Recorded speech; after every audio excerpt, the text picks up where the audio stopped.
R21 نامی malaria vaccine trials میں 3 بنیادی خوراکوں کے بعد پہلے ہی حوصلہ افزا نتائج دکھا چکی ہے، لیکن اس قوت مدافعت کو برقرار رکھنا ہمیشہ سے ایک بڑا چیلنج ہے۔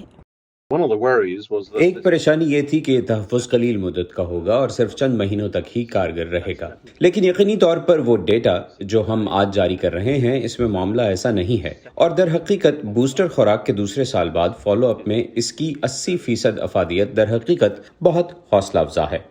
تازہ ٹرائل کے فیز 2 میں برکینا فاسو کے قصبے نانورو کے آس پاس کے 5 ماہ سے 17 ماہ کی عمر کے 450 بچے شامل تھے۔ لینسٹ میڈیکل جرنل میں شائع ہونے والے یہ نتائج ظاہر کرتے ہیں کہ زیادہ طاقت والی بوسٹر ڈوز ملیریا کے انفیکشن کو روکنے میں 80% مؤثر تھی۔ اس میں کوئی بڑے سائیڈ ایفیکٹس بھی نہیں دیکھے گئے۔ ہم ایک پیراسائٹ کے خلاف ویکسین فراہم کرنے کی کوشش کر رہے ہیں۔ یہ وائرس نہیں ہے، اس میں ہزاروں جینز ہیں اور اس کے لیے کوئی ایک ویکسین ڈیزائن کرنا پیچیدہ ہے۔ 100 سے زیادہ کلینکل ٹرائلز کے بعد یہ اب تک کا بہترین ڈیٹا لگتا ہے، تو ہم بہت پر امید ہیں۔ سیرم انسٹیٹیوٹ آف انڈیا، جس نے ایسٹرازینیکا کووڈ ویکسین کی لاکھوں خوراکیں تیار کی ہیں، R21 ملیریا ویکسین بنا رہا ہے۔ ہم ملیریا کے ساتھ کچھ ایسا ہی کرنے کی کوشش کر رہے ہیں، یعنی ایک کم لاگت والی ویکسین تیار کرنے کی جس میں ایک ڈوز کی قیمت چند ڈالر ہو، اور اسے حقیقتاً بڑی سطح پر تیار کرنے کی بھی، تاکہ ہم جلد از جلد 10 کروڑ یا اس سے زیادہ خوراکیں حاصل کر سکیں۔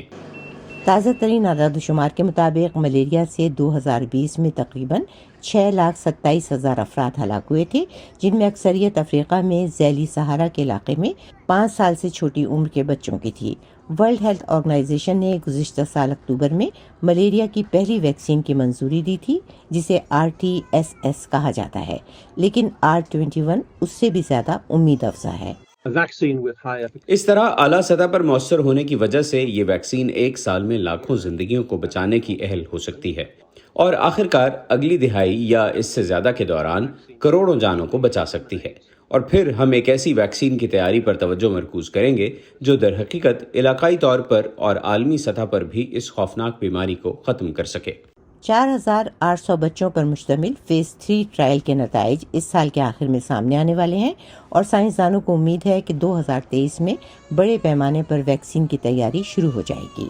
ہنری ریجول کے ساتھ شہناز عزیز، وائس آف امریکہ۔